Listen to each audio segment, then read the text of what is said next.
Welcome to Skin School. I'm Dr. Barbara Sturm. I'm happy to have you all in Skin School today. And I'm a medical doctor coming from the orthopedics.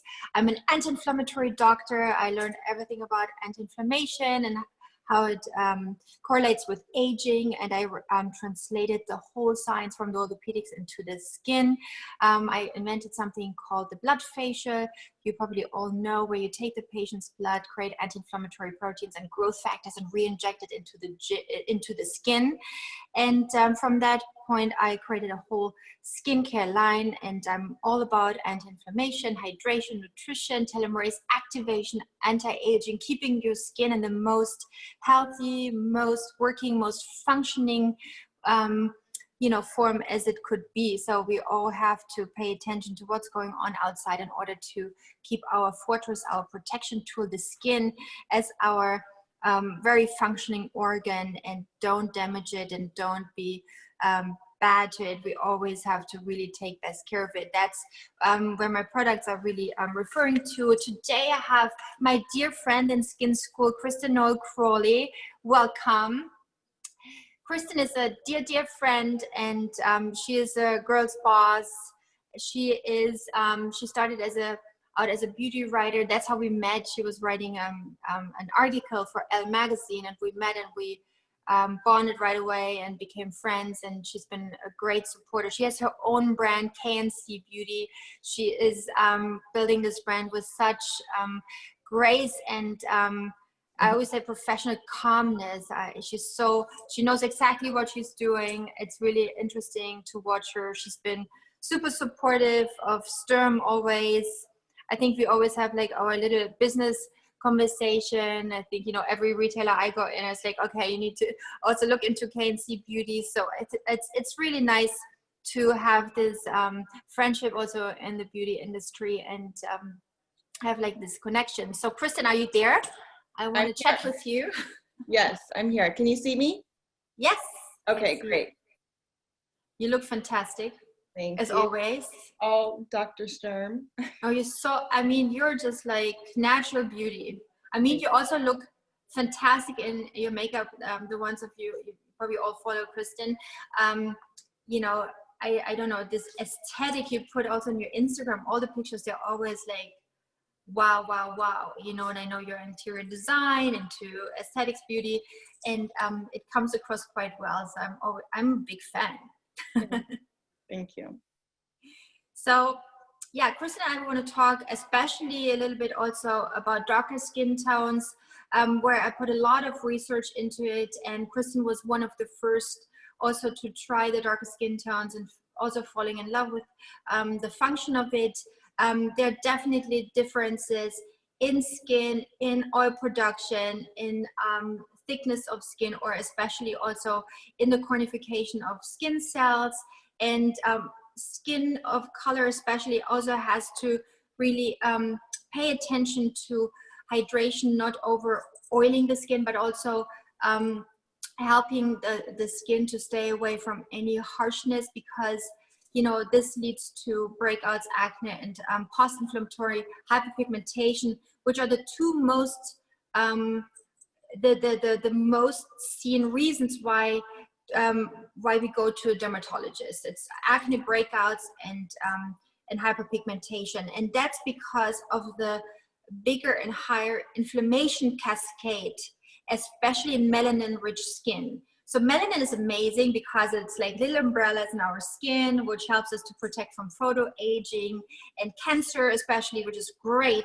But at the same time, melanin-rich skin is prone to a lot of inflammation. And that's we see, especially when we're young and, we're having breakouts, and then we start working on them. And as soon as we create this injury in our skin, it leaves a mark. And it leaves a mark, it can be red, it can be darker, it really depends, but this mark is something we suffer from later. So number one is, how can we already protect when growing up and understand? So we better let our fingers stay away from picking our skin and leave it alone. How can we maybe avoid doing that? in order to not running the risk of hyperpigmentation later. And I think that's something we want to pay a lot of attention to. I don't know, Kristen, did you ever, when did you ever suffer of any breakouts when you were young, or were you like lucky with your skin always? No, I actually, that's why I got into skincare, because as a teenager, I had huge pimples on my nose, and it was only on my nose. And I don't know if it was stress or, whatever, diet probably. But I would just get these like huge bumps. And of course I would pick them. And, I'm from a small town in the Midwest, so we didn't really have dermatologists. I mean, maybe we did, but I certainly didn't know of any, or, couldn't afford to visit any.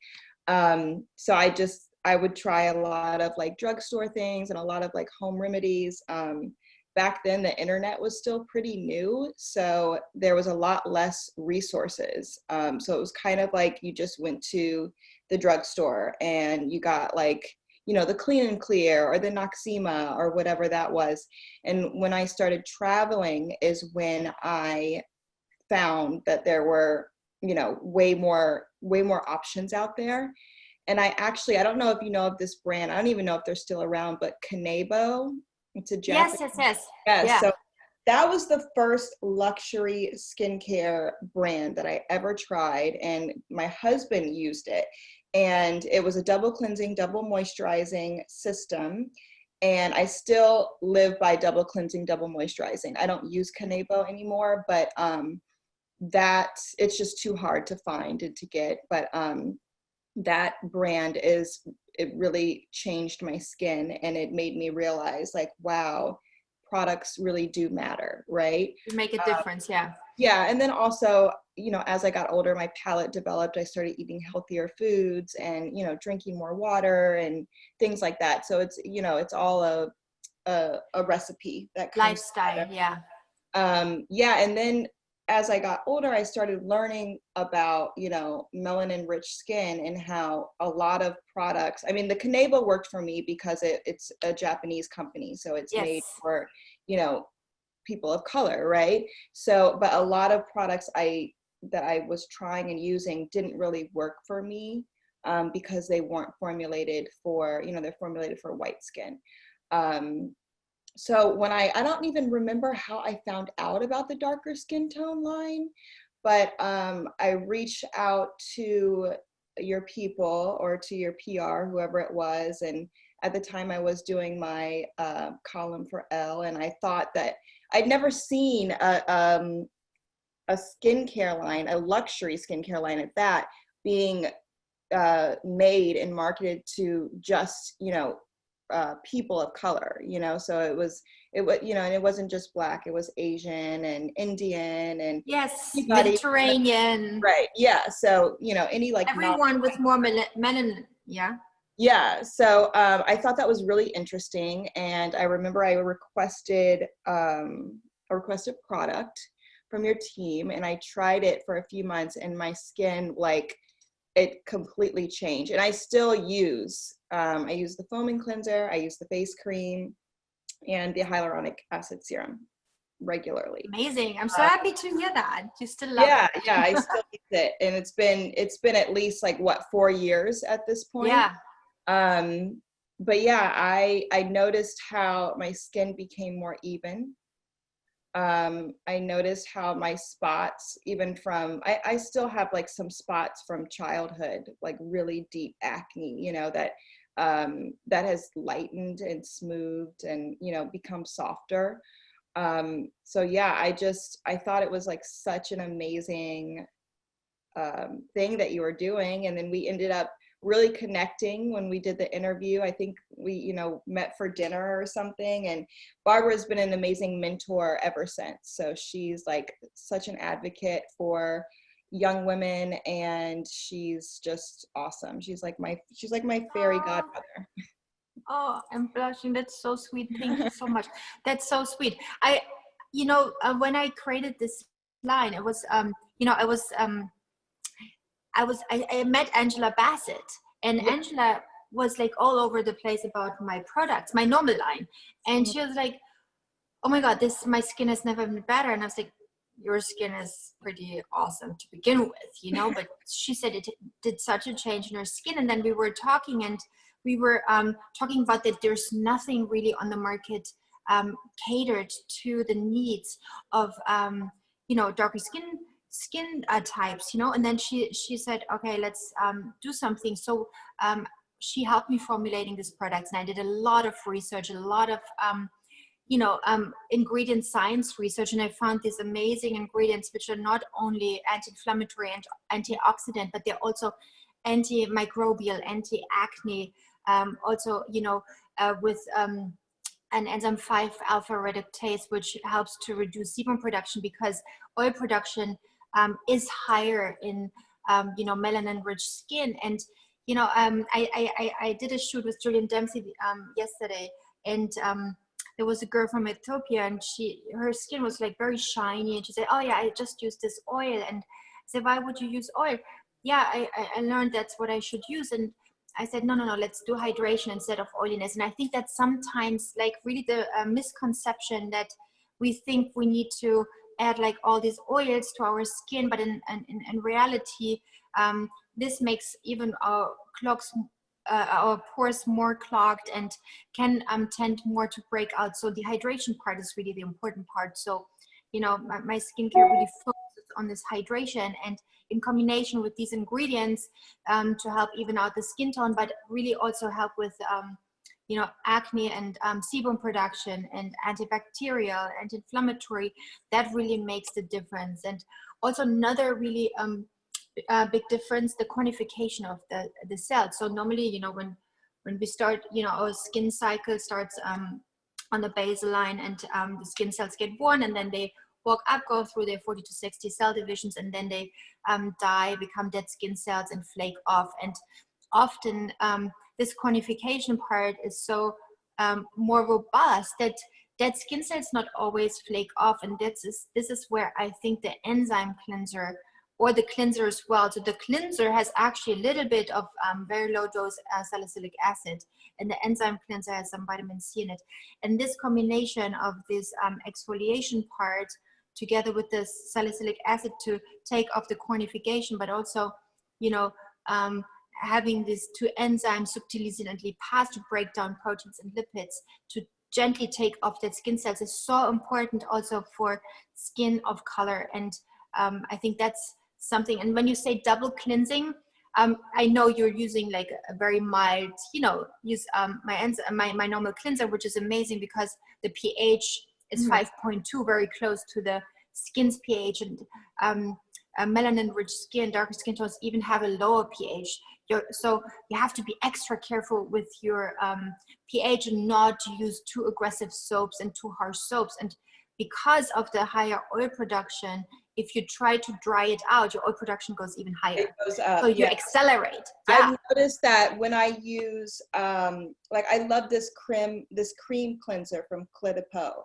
I love the texture of it, but I can only use it once or twice a week because it's so intense that it makes me produce more oil, and then I get breakouts. And you know, when I first discovered it, I was using it like every day, and my skin started being, you know, it started acting weird. So that's very important for melanin-rich skin to use gentle cleansers. Yes. We do produce more oil, and you'll see it coming out. You'll see it, you know, especially like in your nose a lot. That's where I produce it, for example. And that's also, you know, when you have like super acne prone skin and you just try to dry out your skin, it's the wrong approach because your oil production will accelerate, you know, if you dry out your skin. So the real anti-inflammatory, anti-acne approach is to hydrate, the same time control your sebum production, the same time to exfoliate properly, the same time to heal your skin. So I think that's the really interesting part, which really divides us to what's out there, because I think in the skincare industry, there's a lot of, like, let's say, old-fashioned ways of dealing with certain problems. And I think the science aspect of, you know, how to treat your skin in the proper way, I think really matters. So Do you what type of moisturizer do you use? Do you use like a light moisturizer or? It kind of depends. So usually my everyday moisturizer, I'll use your darker skin tones face cream. Yeah, that's so good. A little bitty, you know, a little bit. I need to show you the texture because it's so good. Yeah, it is. And I actually have a your blood cream too. I ran out. Yeah. So next time I see you, I want another blood cream. But yes. Dr. Sturm actually will draw your blood. And then I don't know the process, maybe you can explain it, but she sends it off to like her lab and then it comes back and you have a cream that's infused with your own blood, which I swear is like the best face cream I've ever had. I don't know if it's like a placebo thing or I don't think so. But this is what healed my skin. Yeah. You know, when I was I think 29 or something, I created the blood facial. And what it is, you take the blood, and normally what happens in your skin, or when you cut your finger, you create a wound, and then the white blood cells come and they create proteins for anti-inflammation, anti-swelling, and pro-regeneration. That's why we heal. Otherwise, you know, there's a process which is happening. So we have a patented syringe which has little glass beads with an uneven surface. So we take the blood. The white blood cells recognize this unevenness of the surface as a wound and thinks, oh, I have to heal. I have to, you know, do the whole healing process. So those cells now produce these anti-inflammatory proteins and growth factors, and that's what we collect in the syringe, and that's what we use with your face cream then. And when I started, you know, creating this face cream, that's because my skin was extra dry. I had blackheads. I had like such problematic skin, and I couldn't find a moisturizer which could hydrate my skin. So I said, okay, I just have to do my own now, you know? And that's how this got created. And my first cream was the blood cream, and this healed my skin. From this moment on, I was good. Really but that's, yeah. I've sent a lot of friends to try the blood cream too, because I've raved about it so much. And the blood facial, which is like she takes your blood, mixes it, and then injects it back into your face, and you're like, yeah, that's so good. So but good. I'll use that regularly, your cream regularly. Sometimes if I want like something, if my skin feels really dry, like say if I've been out in the sun or something, I'll we have aloe plants, so I'll cut up amazing aloe and I'll put that like directly on my skin, let it kind of dry, and then I'll put like a thick mask, like I'll use your mask, or I'll use like the Sicily velvet sleeping mask. I love their products. Cool. Or the Summer Fridays jet lag mask, and I want to try that. I never tried it. Oh, I need to tell Mariana to send it to me. Yeah, and it's also like fragrance free, and yeah. You know, so it's non-irritating. I use that like sometimes as a primer for makeup, or amazing. You know, when I used to travel, I would just slather it on before I got on the plane, because I feel like the more cream I have, the less air gets into my skin. By the way, guys, aloe vera is so freaking good for you. It's such a great hydrator, but also heals, and it's anti-inflammatory, and actually is scientifically proven to also help with hyperpigmentation. So if you have plants in your garden or wherever you find it, use it. It's really, really, really good. Now, do you have a aloe vera, like a brand that you can recommend? Because sometimes I'll go into the store and I'll see that like a lot of these have alcohol in them. Yeah. Ingredients. You know, like, also it's aloe vera mostly is in really low concentration. So if you go for like any brand, it needs to be really something. So maybe you should make it, Kristen. Maybe you should do an aloe product. I have an aloe I should make that as a product. Yeah, no, we should make it together maybe. Aloe vera gel. Yes, let's do it. Let's do it. But yeah, I have a plant outside, but I know, like, you know, for some people it's not that easy. So I know. I was just thinking, I wonder if there's like just aloe vera. I don't know of any. You know, sometimes, you know, when you're in the Mediterranean countries, they have it really fresh, and you can get it from on a farmer's market. It's pretty much just aloe vera. This is where you get it. And maybe also in California, for example, because of the constant pollution. Those aloe vera plants can be polluted with mercury and arsenic and stuff. It's really bad, you know. It's like, yes, you know, Charlie was using an aloe vera supplement from like a nutritionist from the valley, and all of a sudden she had mercury poisoning, and we couldn't figure out where it was coming from. And you know, she really didn't eat sushi anymore, nothing. And then finally we tested this pill in a lab in Germany, and it was full of mercury and arsenic. It was crazy. It was, she still, we couldn't get it down yet, you know. It was really bad. Oh, that's awful. So, but that's the thing with everything, you know, going after quality and checking on things and seeing, you know, if there are real certifications on products, and especially also in the supplement industry. I think there's like not like the strong really watching over that, and there's so many. So you have to be really, really careful. Yeah. I always say it's better to get your nutrients from food if you can. Yeah.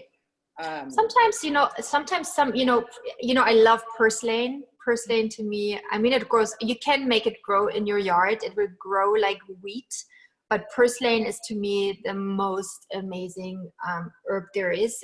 And not just anti-inflammatory. Yeah, right? It's in almost it's actually in every of my products. And it's not just like wound healing, antioxidant, anti-inflammatory, rich on vitamin A, C, E, beta-carotene, omega-3 fat. It's just such if someone grows purslane, like would they just take off the leaves, and like how would they make that into something they can use on their skin? Very good question, Kristen. Very good question. You're a pro. So, and that's something we really need to point out, because, you know, organic product would take the herb and put it in a jar, which only works in an oily formulation, because that's the only way you can really process the herb, but it wouldn't really make sure it's non-viral, it's reliable in concentration, not causing any allergies, etc. So what needs to be done with herbs, you know, I use all the plants from the nature, but they're all synthesized in the lab, and that's really important, because you know, the purslane, for example, is biofermented, and through this fermentation, we get like the most amazing characteristics out of this herb.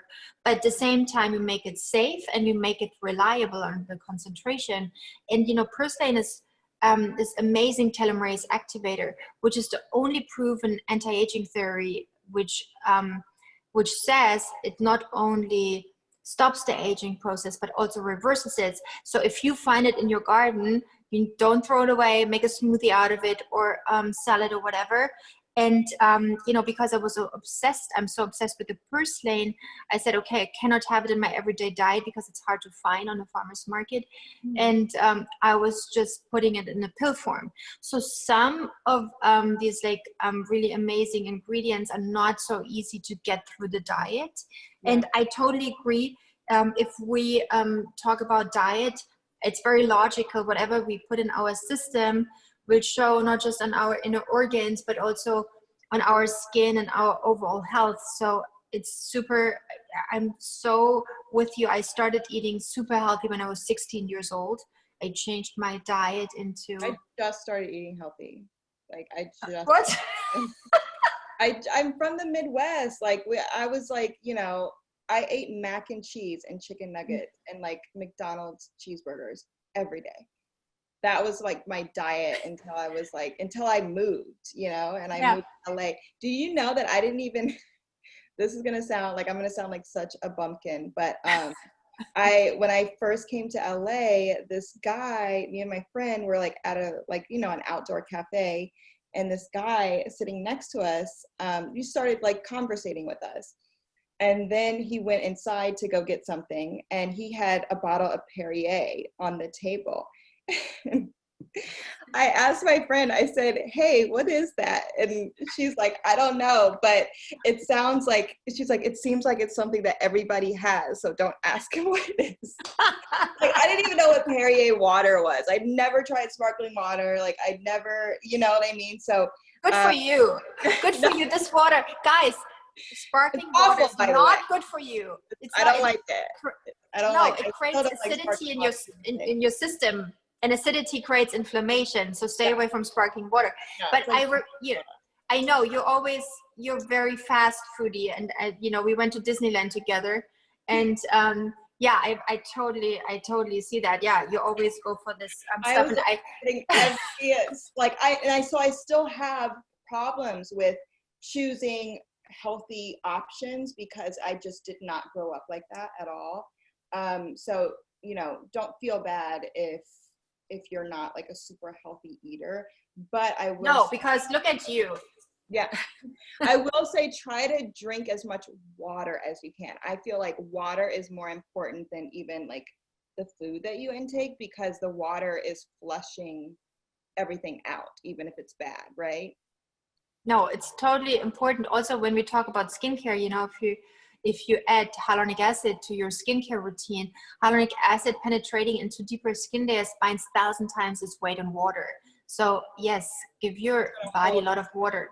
Yeah. Also, hyaluronic acid is in our eyeballs and our joints, so it's really important to keep not just our skin, our whole body hydrated. It's totally important, and you can't replace water with anything. So if you think I drink soda, it doesn't replace water. Yeah. Even teas and stuff that are made with water, it's best to drink just like straight water and spring water if you can. Yeah. I wanted to ask you some questions that I had on Instagram.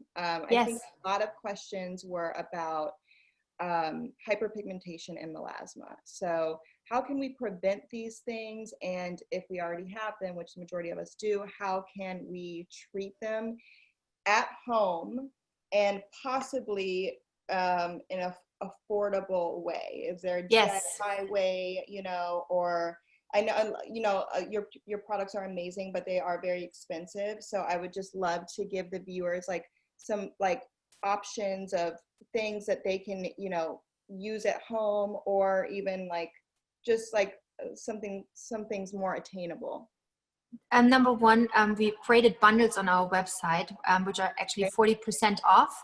Oh, so all right. Yeah, we did this for the Corona. Hold on. Yeah, we did this for the Corona time, because I was like, you know, I know we're a luxury brand, and you know, our products are expensive, and you know, also like communicating with so many people on a daily basis, I was like, okay, we need to do something, you know, and it's you know, obviously all the traffic came to our website, which cuts out the retail, and I wanted to give this discount to my people. So it's definitely way more affordable. It's better to use less, and the less you use is actually really effective. And there are lots of promises out there which says you can treat your melasma or hyperpigmentation with acid peels, you know, and I would be very careful with following into this track, because number one, you know, I think acid peels totally cause inflammation in your skin and can cause even more breakouts and more oil production, and you know, making your skin especially vulnerable and breaking down your skin barrier function. And then sun and pollution and the HUV light from our phones will penetrate our skin very harsh and will cause even more hyperpigmentation. So let's not go for the quick fix. That's my advice number one. Let's really go into like a skincare routine, which is actually, you know, coming from ingredient science and hydration, and strong skin barrier function and anti-inflammation. So, and as we just said, aloe vera is an amazing product from the nature, and it actually, what I just said, is scientifically proven to also help with hyperpigmentation. So aloe vera in products is something to look out for.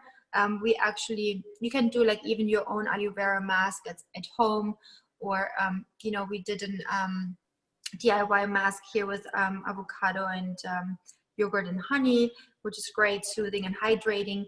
But for hyperpigmentation especially, we sourced a few products, and in the darker skin tone line, for example, we use an ingredient called Lumicol, which evens out the skin tone. And I created another line, and the best way for hyperpigmentation is actually combining the darker skin tone line with the brightening line.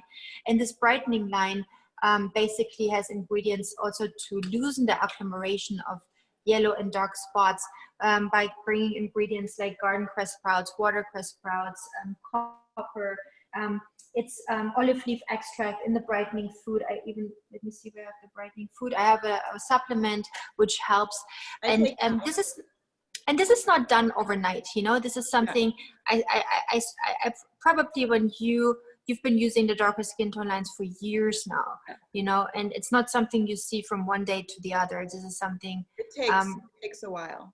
Yes, and guys, also if you have acne scars, or you know, if you pick a pimple or whatever, you guys need to use the sun drops, you know, or not, can be any sunscreen you like, but really cover your skin with sunscreen, because obviously I want to say the sun drops I love, and is probably my favorite product of yours, because they're SPF 50 and they're just little drops that you can mix in with anything. So, and I know, like, as a Black woman, it is very, very hard to find a sunscreen that doesn't it's not too oily. That chalkiness, right? My face always looks like whitewashed after I put sunscreen. So with the sun drops, you can just mix like 2 or 3 drops in your moisturizer and your foundation, whatever, and it blends so well, and you can't see it. You can't see a film or anything like that. So that is a great product. I would say that's probably my favorite Sturm product. So here you can see how it blends in with the serum, and it's true, you know, especially when you have oily prone skin. You know, this is SPF 50, and it will just blend into your skin. And SPF 50, obviously, when you mix it with another product, it's not SPF 50 anymore. Then it's maybe SPF 30. But SPF 30 and SPF 50 is not a big difference, you know. It's really, what matters is that you apply the sunscreen everywhere, also on your ear, on the back of the head, on the neck. If you go and do sports and you sweat, reapply the sunscreen. If you go in the pool or in the ocean, reapply the sunscreen. It's really important to be protected in a way that it's, you know, everywhere. Don't leave parts of your skin out of the protection. And yeah, I think, you know, if you go for ingredient science and you do this on a regular base, and not just, don't try to change your skin in a day. It doesn't work, because the skin cell turnover is at least 28 days, you know. And and so everything, which can see a big difference, like if cell turnover is 28 days, do you think if someone starts today and they or they, you know, start in a week when they get your products, and they work on you know, fixing their diet a little bit, add more water, add more fruits and veggies, do you think within 28 days that they would be able to see a big difference? They definitely would see a big difference right away, you know. Right.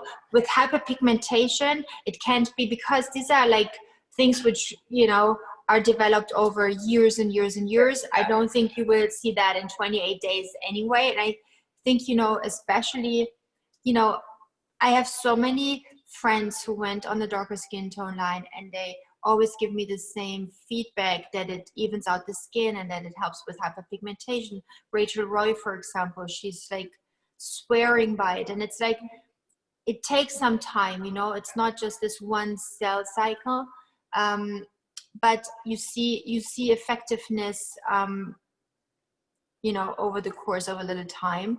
And you know, my friend, and that's another thing I think we should say, that it's not a line just for darker skin tones.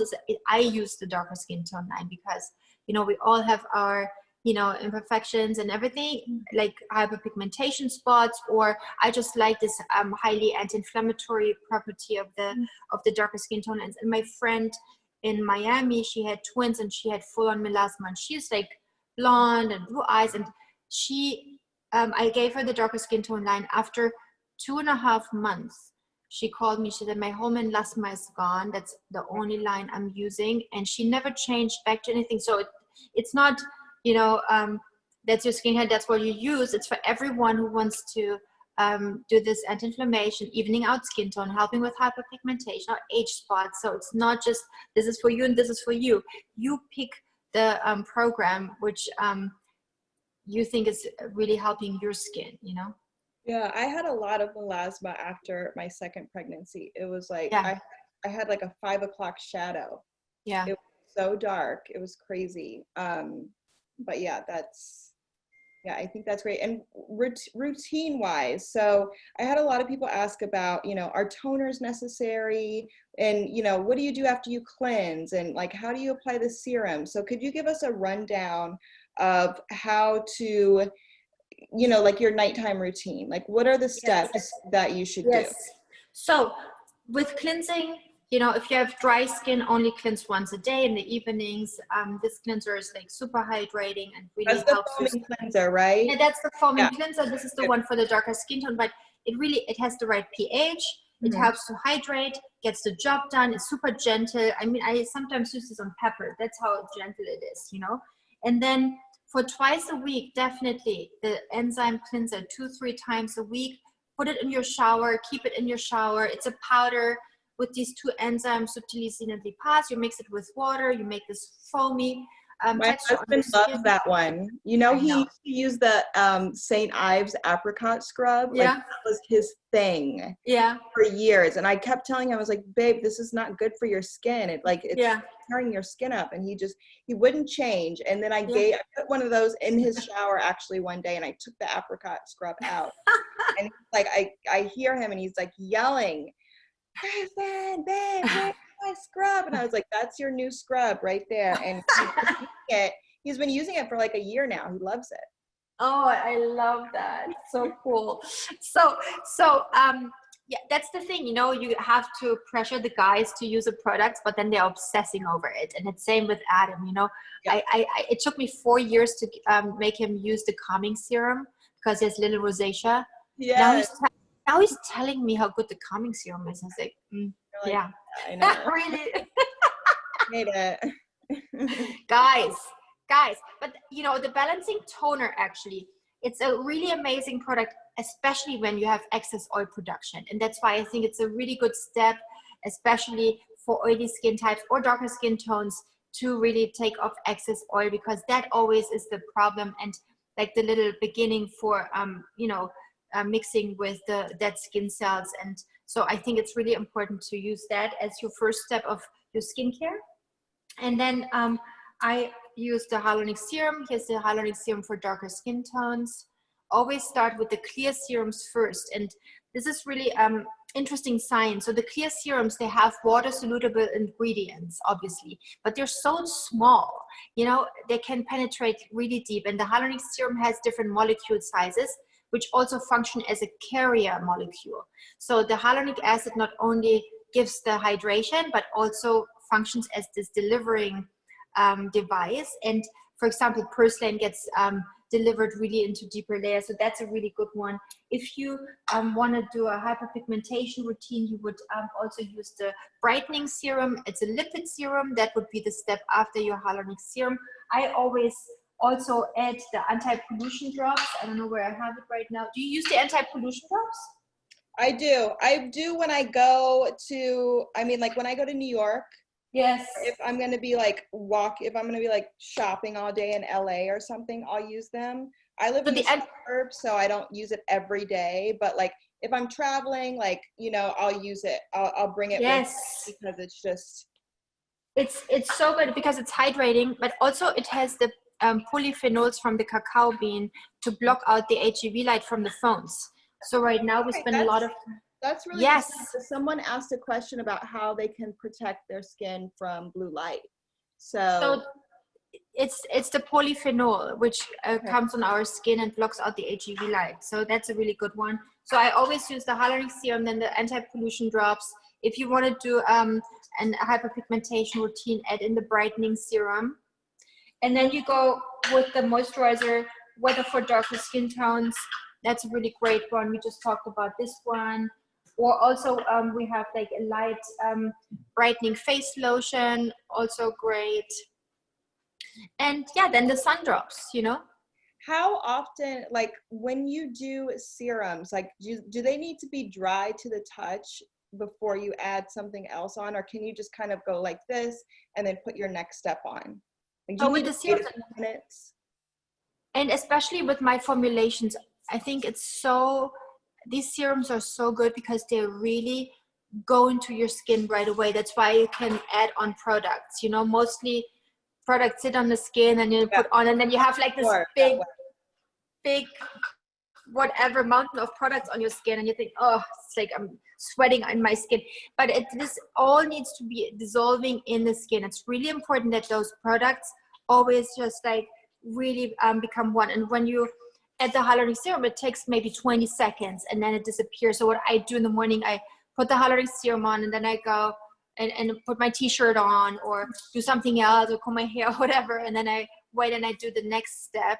So it's always like around 20 seconds, and then you add the next serum. Okay, got it. Cool. I have, Kristen, you have no idea. This is all questions. These are all questions. Oh my gosh, we should go through these. These are like 300 questions submitted for Skin School today, and okay. We will start dialing people in right now and start answering, and then what I will do, we will answer every single question. I promise you guys, I will do a video later today and answer some questions, but we're also in writing. So we will take care of all these questions, promise. And let's dial in the first. Anna is the first participant. Anna. Hi, Anna, are you there? Anna. Yes, I'm here. Hi to both of you. Such a fun both. Hi, how are you? I'm from London. I'm good, thank you. I just wanted to ask what you think of the dermaplaning treatment and what happens to the facial hair once it starts growing, because this is like a huge trend for a while now, but I'm not sure if this is something that we should be doing.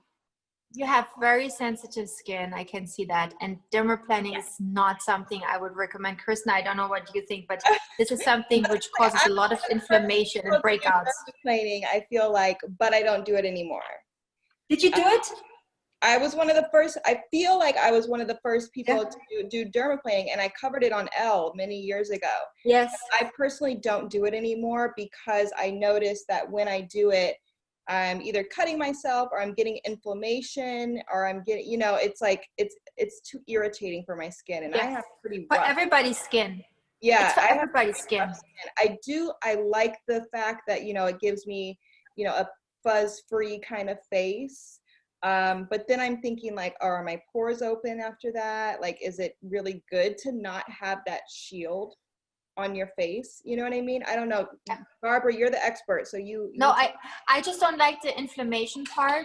You know, I think that's something we need to avoid at all circumstances. And I think inflammation is what causes a lot of skin problems, including breakout, redness, irritations, even premature aging. So I would, and you know, my one of my facialists had it done a while back here in LA with a facialist friend of mine here, and her skin was ruined for weeks. Ruined. I mean, and this was done by a professional, so I'm not a fan at all. Yeah. I would say in lieu of that, because it's really just an extra exfoliating step, I would say to use like a peel. Right, Barbara, don't you think? Yeah, like the enzyme cleanser. Do the enzyme cleanser. That's all you need. It's the most gentle form of exfoliation. Doesn't cause irritation, no inflammation. Gently takes off dead skin cells, and that's so you can also use a facial scrub. But I wouldn't go hard on any not acid peels, no dermaplaning, none of this stuff. Lasers. I would stay away from that. Thank you very much for covering. Yeah. You're so welcome. Nice to see you. Nice. Next one. Bye. Sharina is our next. Bye. Sharina. Hi. Hi, how are you? How are you? I'm dialing in from Brooklyn, New York. So thank you so much for doing this. I'm taking a ton of notes. So I just have a quick question about scarring. I've dealt with it all of my adolescent and adult life. And I'm wondering whether you'd recommend that I do some sort of spot treatment to specifically target it, or is it really just staying the course and making sure I'm consistent with my skin routine? I mean, I know it takes time, but I have scars for like before they go away. And I'm like, is there anything to kind of speed that up? So what's really important with scarring, is it still active? No, it's just old scars from former breakouts? Yes. Okay, so then what's really great, use the enzyme cleanser 2-3 times a week. That's really fantastic. And what I would recommend when the summer's over, come to our spa in New York, and they can do some really light microneedling on those scars, and really get like a very superficial loosening up the fibers, and help with just like loosening it up. And I also would always try to hydrate and help maybe with the brightening serum, something like that, to also maybe lighten it up a little bit if there's like a hyperpigmentation mark. So I don't know if you're familiar with the darker skin tone lines. I think that's a very good routine for you. And yeah, as I said, if you are not able to get better results with the enzyme cleanser, and if it doesn't satisfy you to the end, then I would also add in a little bit of microneedling. What do you think, Kristen? Yeah, I mean, do you recommend lasers, Barbara? If that's, I mean, in the end, it's like we're looking in the mirror, you and I, and everybody is like looking in the mirror, and then we need to understand, are we happy with ourselves? Are we confident? Are we, that's all it matters. Yeah. And so I always think start very mild, start with a really like loving routine and use the enzyme cleanser, because this makes all the difference already. And then you see, is it enough for your satisfaction? If not, I would go a step further and do a little microneedling. If not, if you really suffer from it, then I would go the next step and go to dermatologist and see if you want to do a laser treatment. But if the harsher you go, the more you need to understand that you need to really stay away a little bit and really stay at home. Don't really go in the sun and stuff, because you might cause some other problems. And yeah. I also too take photos. Take a picture of your skin now, and then stick to your routine, and then take another picture in 2 weeks, and then a month, because it's hard when you look at yourself every day. The change is so gradual that you can't even notice it sometimes, and it can feel defeating. So I always, like, if I have a problem or like an acne scar or something, I'll take a picture and then I'll compare it in a month, and I'll be like, wow, that is getting a lot better, rather than spending thousands of dollars on lasers or injections or whatever to soften or lighten it. It takes a lot longer, and we're impatient. That's just human nature.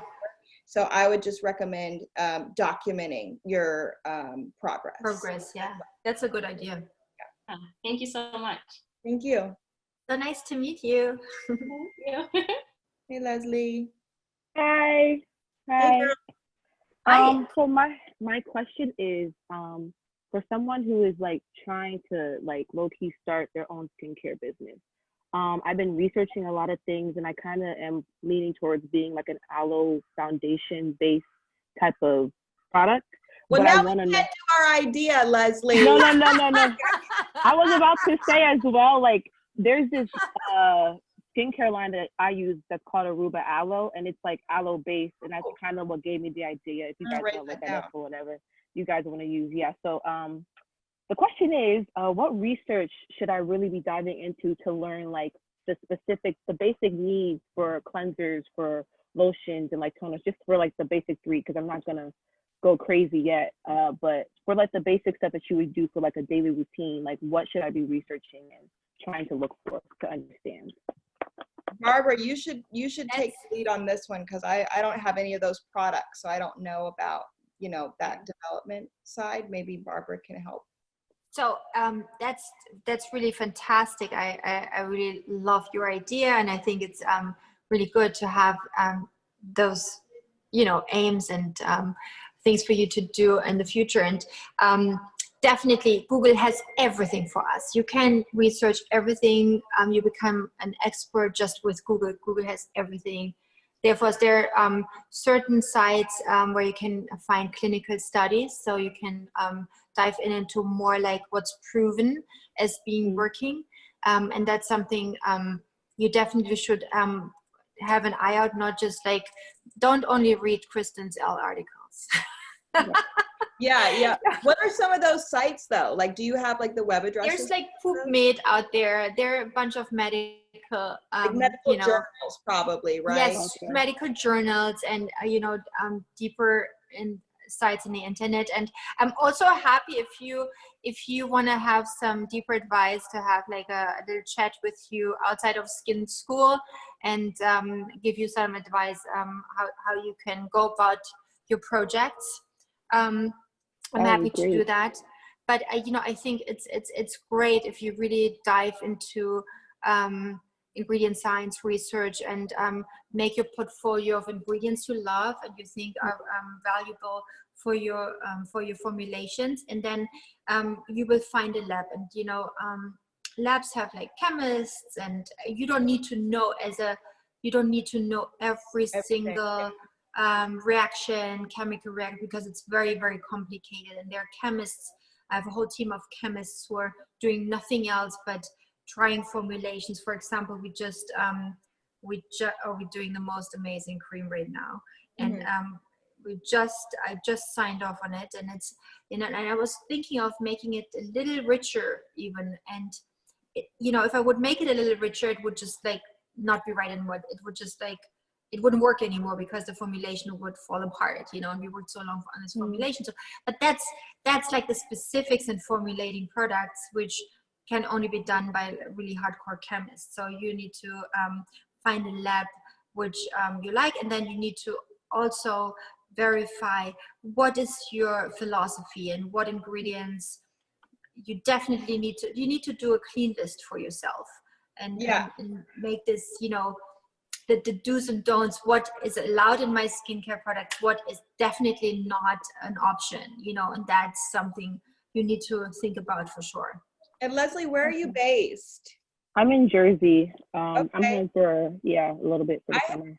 One of my labs I use is actually in New Jersey. So if you want to DM me, I can give you the information for that. And what I do when I'm developing a product with that lab, I will think of like my lip balm, for example. You know, I'll tell them, hey, I want a lip balm, and you know, I don't want it to have this, this, and that. I want it to have this, this, and this. And usually labs will have base products, right? So they'll send you some samples of like, you know, kind of, I guess, white label, right? Yeah. And then you can kind of customize it yourself. You can say, oh, I don't like this texture, or I don't like, they'll send you an ingredient list. And you say, I need to take this, this, this off, or add this. And you know, it's just kind of, and then what I do also is I Google every ingredient and I make a list of like what it all does, and, you know, the benefits and anything like that. And it's just kind of, it's fun, you know, but you're not going to be, you don't have to know everything about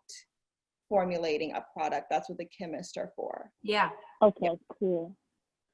All right, thank you. I'm gonna DM you like right now. Yes. Yeah, good luck. Whatever you need, we are happy to help you. And maybe we schedule another call with the three of us if you want. Yeah, I'm in. If I were to, okay, if I were to DM both you guys like after this call, is that possible? We can schedule another meeting soon. Yeah, we also have your email. We can start an email, and we can schedule another call. Totally. Yeah. Okay, great. Thank you. Leslie. Hi, how are you? Hi. Good, how are you? Good to see you. I'm good. Good to see you too. So, I basically I've been having a bunch of like acne over here, and they just they go away, but then they come back to the same spots that they like originally came from, and it's been like this for like a few years. So do you know do you have any tips for me, or what do you know what I should use to take these away? Number one, it's really important that you never touch them. I was gonna say, never bring. We always bring back bacteria on them, you know, and you cannot reinfect those spots because they heal, and then you touch them again, and then they flare up again. So we need to make sure that they're always clean. You can even, you know, what's really great, actually, we have the spot treatment. You have the spot treatment. That's a product everybody should have, actually. The spot treatment is like a healing device, and it has a little tint in it, so you can cover the spot at the same time it heals but still hydrates. Yeah, so you need to keep your skin super clean. So go for a cleanser, twice a week exfoliate. So like use the foam cleanser, and twice a week use the darker skin tone enzyme cleanser. Yeah, and then keep your skin always moisturized. So use a moisturizer as well. And when you do sports and you look like you're very sporty, you sweat, yeah? And then it's really important that right after you sweat, you wash your face, or when you take a shower, then you're good. But make sure that you do like your cleansing routine right after to get excess oil away from the sweat glands, and really keep your skin clean and hydrated. That's the tip. Yeah. And Nathaniel, you said it's like right here, right? Yeah. I mean, one thing that it could be is like, it might be like a hair product that you're using. I see that your hair lays right there.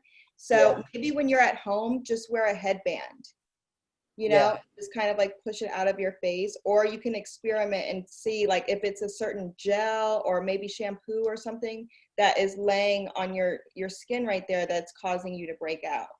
Even the dirt on the hair, you know, our hair, they go through pollution, we're outside, and the dirt hanging on your skin, in your face.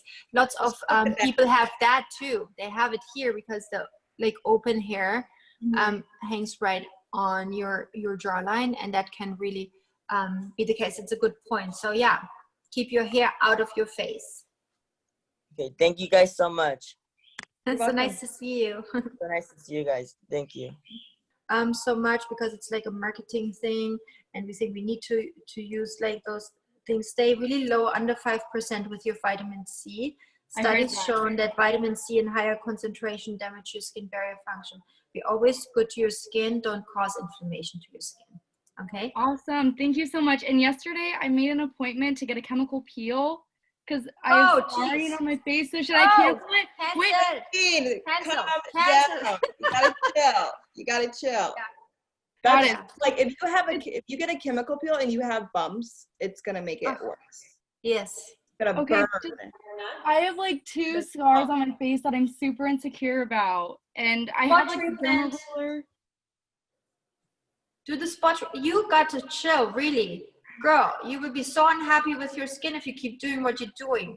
Stay really, really good to your skin. You're so young. You're a baby. You don't need that. Trust me. You don't. I only get a chemical peel like every like 3 or 4 years, and I only started in my late 20s. You know, I had a girl coming for a facial last year when we did this Palisades pop-up, and she was like 13. Her skin was so red and acne and red, and I was like, what have you been doing? Yeah, I use glycolic, I use this, I use that, and she destroyed her entire skin. It was really painful to watch. It was very sad, and so we put her on the right routine, and she recovered. But that's so early, and it's so bad, you know, to cause this to a beautiful functioning skin, you know. The problem is with the today's world, you know, there's so much social media. Oh, now I put this on my face, and now I do this, and then I do this, and the kids are getting so confused and so overwhelmed with what's out there, and marketing is pushing more and more and more because it's such a big billion-dollar market, whatever, you know. It's like it's so sad to watch this obsession, you know, with children. I mean, with unrealistic beauty standards as well. You know, unrealistic. All these women on Instagram with like flawless skin, and you should say something to that, Kristen. You know this word so well. Yeah, I mean, I personally, I do have really good skin, but it's because I take really good care of it. And I can imagine if someone were to see that and they didn't have good skin, how that could make them feel. But I think it's important to educate yourself on it, but it's hard. So maybe you can help, like where's the resources for people that want to find out what to do with their skin if they have problems? Like, what's the definitive resource? Because there's so much information out there, like just like what I think her name was Christine was saying, is like she heard this from TikTok and she heard this from YouTube, and it's like, what do you how do you trust? Like, who do you believe? Like, what do you do? For me, No, it was a lot of trial and error, but I'm sure there's something now that's, But that's why I started skin school, because I wanted to get information and education out, and it's about, like the little tricks and, the basics of good skin, to be transported to everyone, and, everybody being able to ask their questions about those myths in skincare and what to do. And I really want to try to make an impact in trying to, keep kids slowing down with their routine and just like do the right thing instead of, doing too bad things to their skin. So, and thank you, Kristen, for joining today, because it's, it's so important to spread the information I gathered through the time, and bring it down to the new generation. Yeah, I agree. Do we want to take some more questions? Do you have time? Yes, let's do some more questions. We have so many, huh? Gabriella. Hi. You guys hear me okay? Yes. Hi. So my question kind of piggybacks where Christine's last question was going. I know I brought it up a little bit, the importance of sunscreen. I've had really bad acne since I was about 14 years old. I'm 25 now, and I like to think that I know exactly what I should be doing for my skin. I've definitely prioritized SPF a lot, but I work out every day. I go for mid-runs. I work out at night. And my main question is, how often do you think I should be reapplying sunscreen during the day? Because I have it in my morning routine, but I do go to the ocean as well. I live in New Jersey. I'm at my beach house. Exactly. How often do you think I should be reapplying? And then when does it become too much? Like now I'm just overdoing it. So my advice here is, especially when you go swimming and when you're sweating, after sweating, especially when you have acne prone skin, wash your skin, wash the oil off, go and make your do your skincare routine, and also reapply your sunscreen. And the same after going in the ocean. That's where it washes off. And I think if you spend your day in the sun, then it's good to reapply throughout the day. Like so if she's getting how often going on a run during the day, like sweaty, should she wipe her face off and then reapply? No, she should wash her skin with a cleanser, with a proper cleanser, even with a toner. If she's acne prone, then she needs to get the oil from the sweat glands off. So it's really important to start fresh, especially but if after she's running. washing her face like 3 or 4 times a day, won't that make it too dry then? Yeah, I mean, if she washes it 4 or 5 times a week, yes, a day, yes, for sure. I totally agree. But you need to you can also just splash with water and then use the balancing toner, and tone your skin. But it's really good to get the sweat off your skin, because the oiliness can really clog your pores and form breakouts again. So that's why it's really good to, when you work out, maybe do you work out 3 times a day? No, I'll just go for the most I would do is 2 a day, and I am training for a marathon, so I run every day. Yes. But usually just the one time during the day. Yes. So definitely, and choose a cleanser which is like very, very gentle and mild. Like our foam cleanser is a really good example, and with the right pH. And just do like a 1 pump quickly, but it's good to get the oil off the skin. Okay, and do you recommend a toner? I know you mentioned following up with the toner. Yes, also with oily prone skin, and that's, you can, if you take a shower after running, maybe don't wash your skin with the cleanser, but then after your shower, use a balancing toner, and then you do your serum and your moisturizer. Okay. All right, thank you. That was pretty much everything I need to get out of that. Nice to meet you. I hope you're doing well, ladies. I just had one question.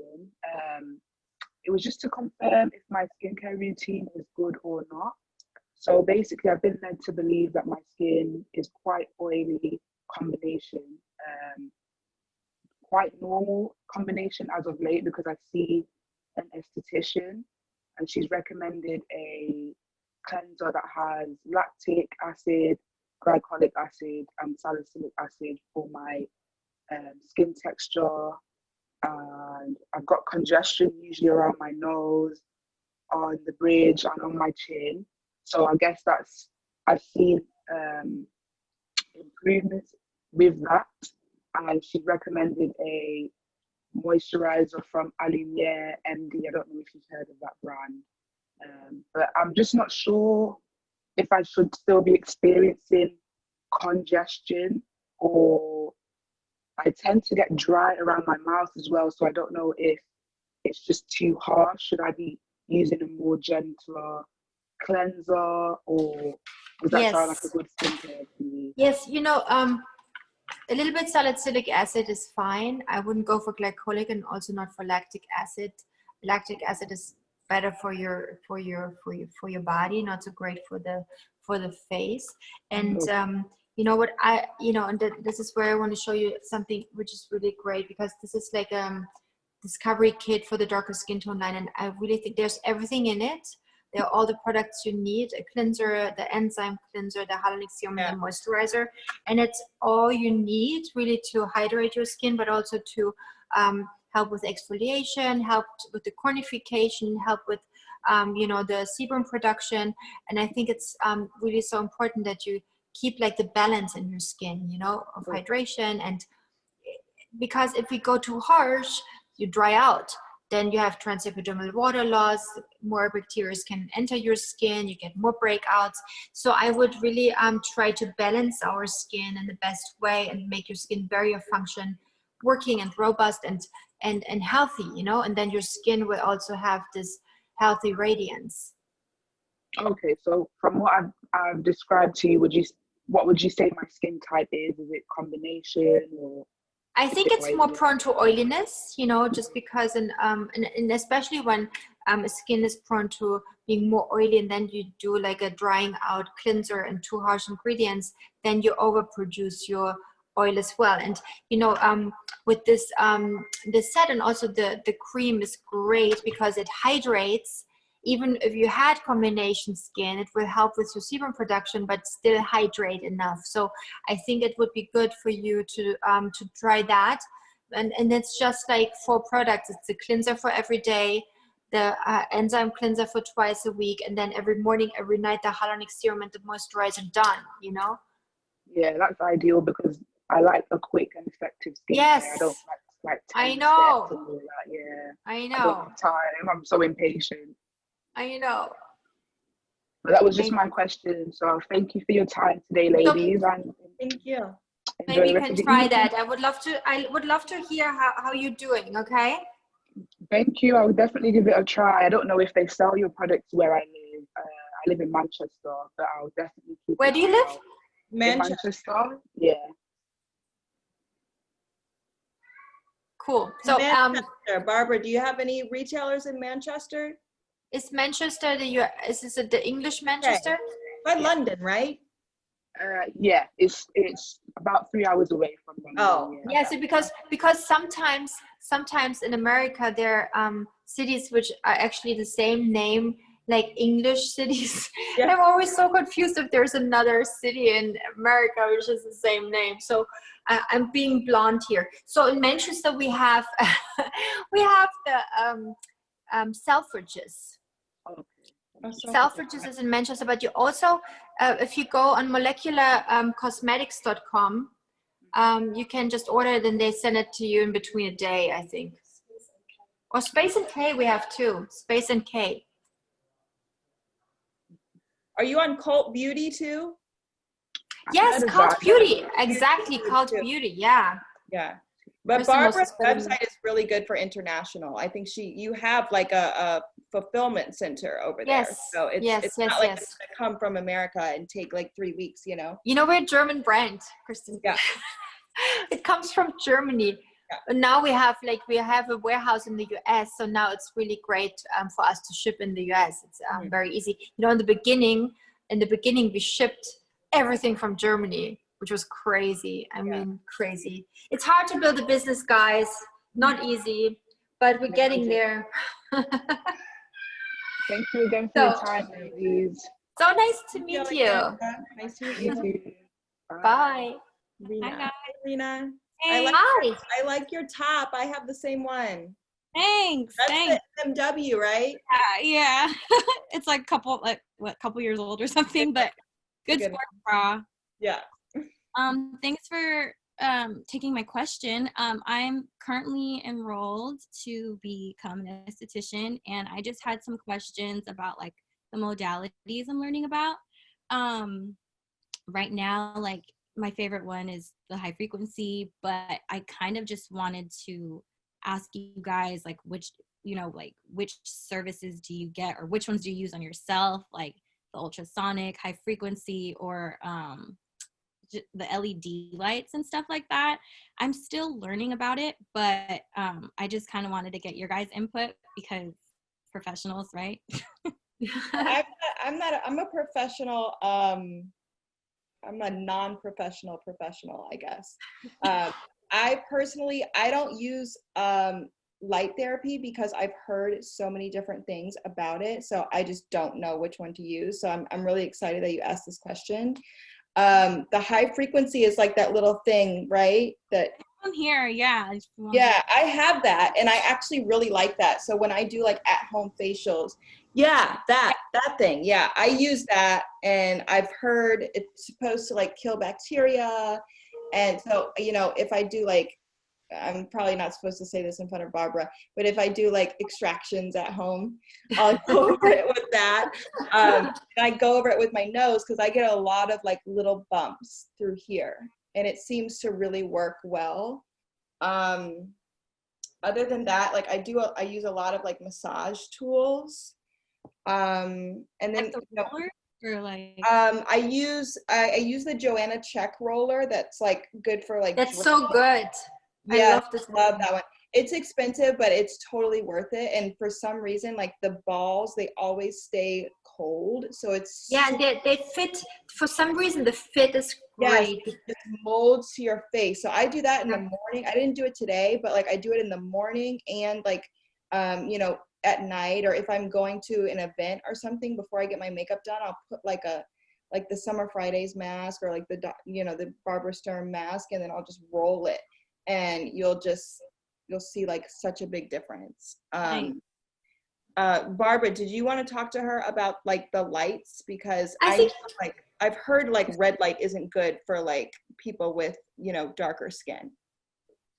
You see, I haven't heard that, but I'm not so into all these machines, and red light enhances your ATP production. It does do something to your cells and really helps with inflammation as well. So I am not opposed to red light, but I have this big red light. Sometimes I sit in front of it because that's what I learned when I was a kid. My parents would put us in front of red lights. It's like a very traditional way of just like a little healing. I like it, but I haven't heard. I can do some more research on that. Blue light is good for like bacteria. The high frequency, actually my facialist was in Germany, was using this like 20-30 years ago. I mean, I know it's not so popular, or it's just getting popular. It's very interesting. We're late. Yeah. I'm late. I got all these cool tools from school, and we're gradually learning about it, but the pandemic kind of set us back. And I'm just like, I'm learning by reading just our books and like online, but I know that information online can get just weird sometimes, and too much information is good. Yeah. So I just thought, you guys would have some like input. You know what I really love? I love oxygen therapy. Yeah, that's oxygen like is good. my favorite thing. And I just got this amazing facial. I'm actually not supposed to say that because she told me not to say anything. I'm not going to say her name, but I got an amazing facial like 2 weeks ago at this lady's house, and she, was blowing. I don't mind. Now I want to know. I know. Yeah, I'm gonna. Now I have another thing to look up. But But oxygen, and it was like so nice, and I feel like oxygen is probably one of the best tools to use within a facial, right, Barbara? By the way, I'm coming out with a tool. You will freak out, Kristen, when you read that. Which will It's so unfair because I cannot say anything. My team would kill me, but there's so much good stuff coming. But I also like the micro needling once in a while. I think that's really good for your skin boosting and growth factors. And I think that's really, really amazing. I know radio frequency is quite nice.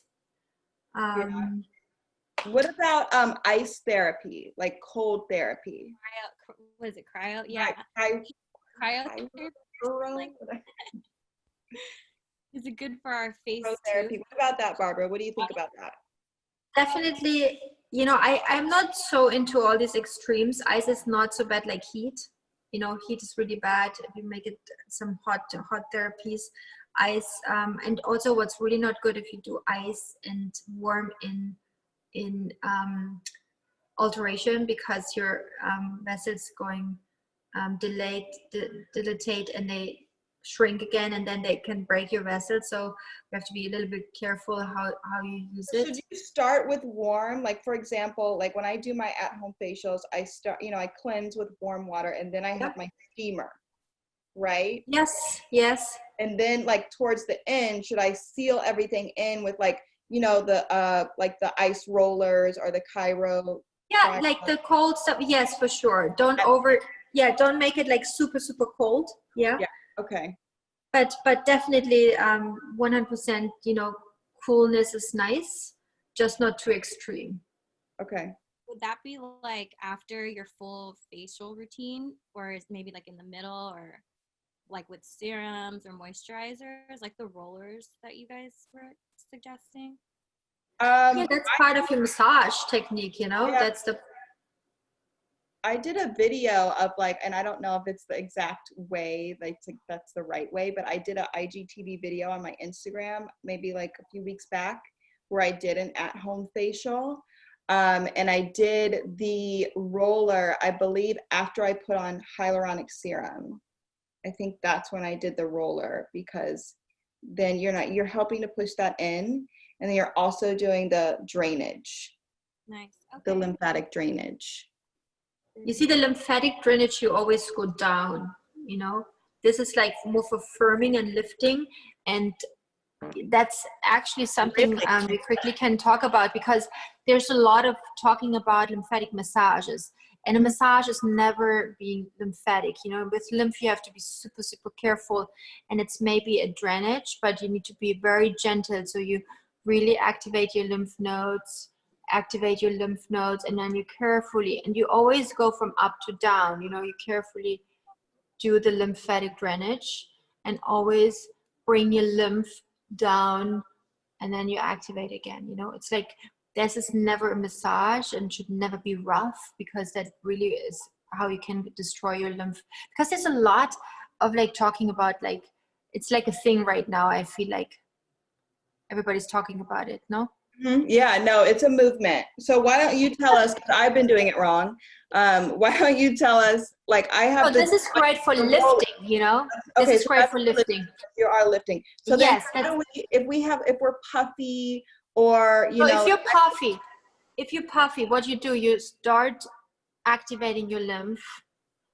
Your lymph, bumps that you have everywhere behind your ear, in front of your temples, you activate. You just massage it, and then what you do, you go carefully and go like 50 times, 50 times this way, 50 times that way, 50 times that way, and then you activate again. And you just use your fingers? Yeah, just your hands, and very gentle. That sounds like an amazing massage, like, that you could do in treatment. Yeah, but the lymph vessels are so fragile, and if we destroy our lymph vessels, then what happens is that we even get more lymph, blockage and more puffiness. So we want to be really, really gentle. Okay. Thanks. Very interesting. Thank you, guys. So nice to meet you. Nice to meet you too.